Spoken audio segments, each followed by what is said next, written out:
Hi, it's Marcy from wavesofcommunication.com. This week's topic of discussion is early autism diagnosis, and on this video, I'm going to give you 5 reasons that early autism diagnosis is not a good idea for late talking children.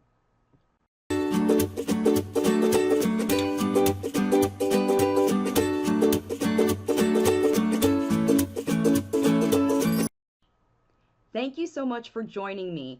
My name is Marcy Melzer, and I am an intuitive speech and language pathologist, and I help parents teach their late talking children how to use the words they need to share their wisdom with the world in my Waves of Communication parent coaching program. One of the things that is a very common theme for the parents who contact me is the fact that their children are very young and they're being pressured into getting some kind of an autism diagnosis.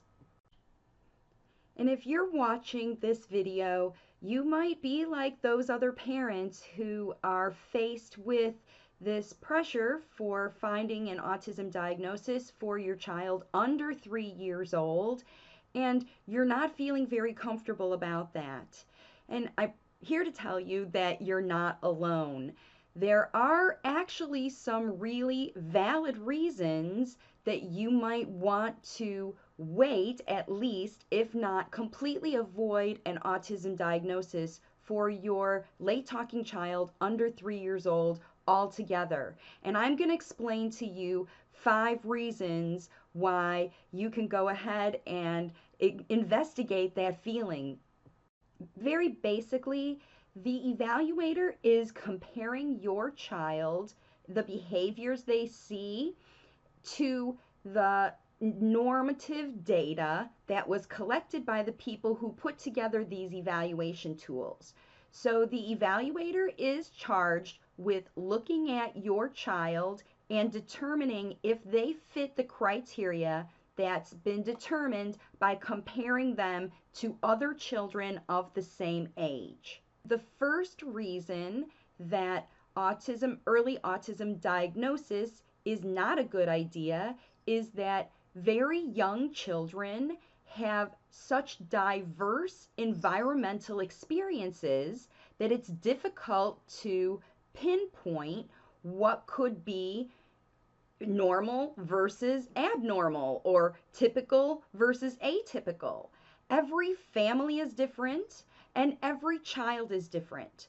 So, including parenting styles, family location where you live, the size of your family, all of these things can affect communication and development in very young children. And because those situations are so diverse, it's very challenging to accurately pinpoint what is normal. Reason number 2 that early autism diagnosis is not a good idea is that the norms or the standards on the test tools that they use, the validity of those scores is much lower for younger children than it is for children who are older than 3 or 4 years old. So if you were going to look at the documentation behind the evaluation tools that the evaluators are scoring your child with, you would see that the validity for testing children younger than 3.5 years old is much lower than it is for children of the same, using the same evaluation tool, who are older than 4 years old. So the test is less valid for children younger than 3. That's why many autism evaluators use a very subjective way to give you that diagnosis. They go with what their gut thinks or what they see or what they're looking for. They don't use, in very young children, these numbered, scored things. So once again, that method of evaluating very young children for autism is scientifically less valid than it is. The same exact evaluation procedures are for children who are older than 4 years old. Reason number 3 that early autism diagnosis is not a good idea is that an evaluator who is using subjective evaluation to give you a diagnosis might miss other reasons that could be causing your child's issues. And I'm going to give you a few examples here. The first example is mouthing toys. Lots of kids who are diagnosed with autism are given that label because they constantly mouth on toys. Well, it's also been proven that this behavior is a result of iron deficiency. The same kind of problem happens with children who have difficulty with joint focus and attention, but actually have vision problems. Another common misjudge is kids who have lots of sensory issues, but they also have ear fluid where there's lots of pressure in their head that are causing them to feel these pressures. So an evaluator who is biased looking for an autism, you're at the place looking for an autism diagnosis, that evaluator may judge those behaviors they see in your child directly as a result of having autism, when in fact those behaviors could be caused by other physiological issues that are not autism and that could be very correctable. Reason number 4 that early autism diagnosis is not a good idea is that very young children often don't perform very well at autism evaluation sessions.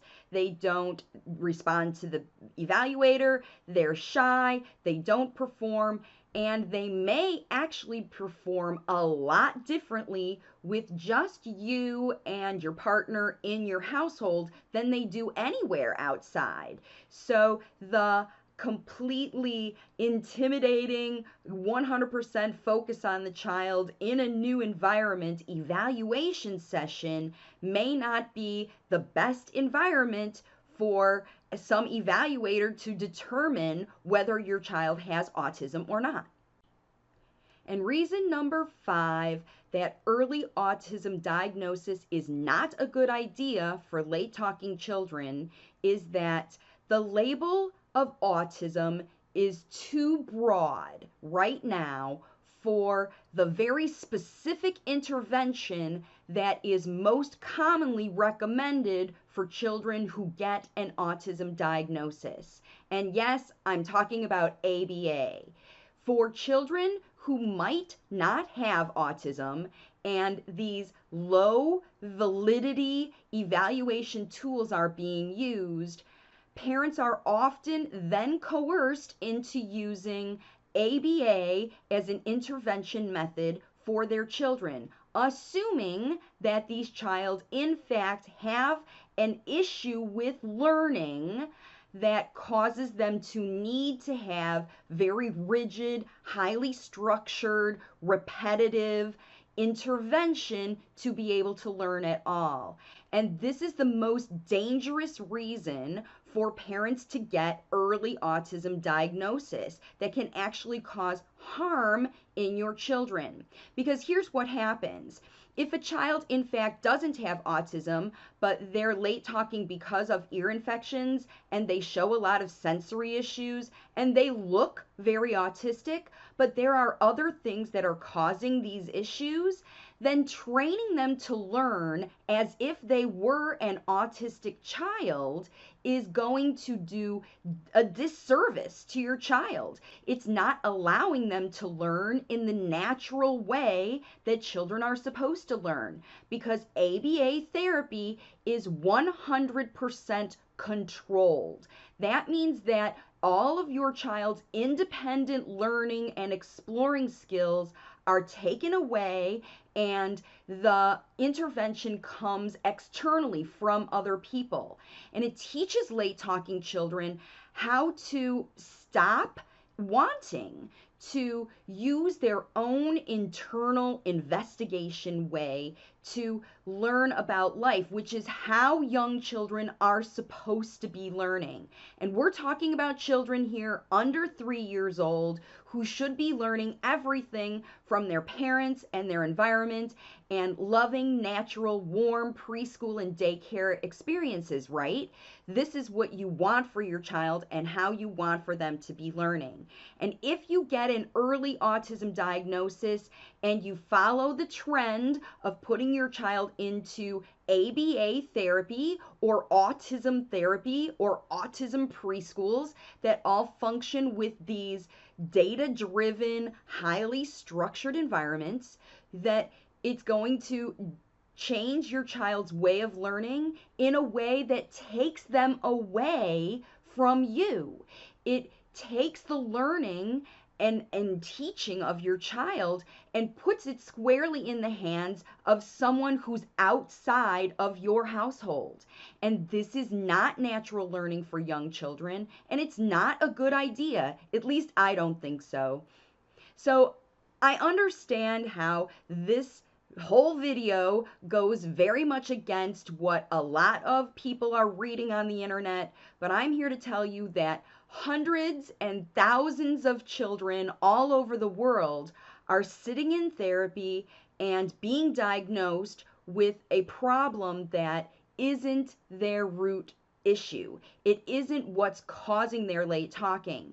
So what I'm going to talk about in my next video is what to do instead. And I understand that parents really need to know what's going on with your late talking child. So I'm going to tell you in the next video a 5-step process to figure out what's going on and find a way to get to the solutions that you need to solve the problems that are really going on with your late talking child. Thank you so much for watching this video today. I hope that this information was helpful to you in your process of trying to figure out what to do to help your late talking child. And I encourage you to watch the next video and even subscribe to my channel so that you can see other videos that I've done on this topic. It's really important that you do as much research as you can to make the best decision for you, your child, and your family.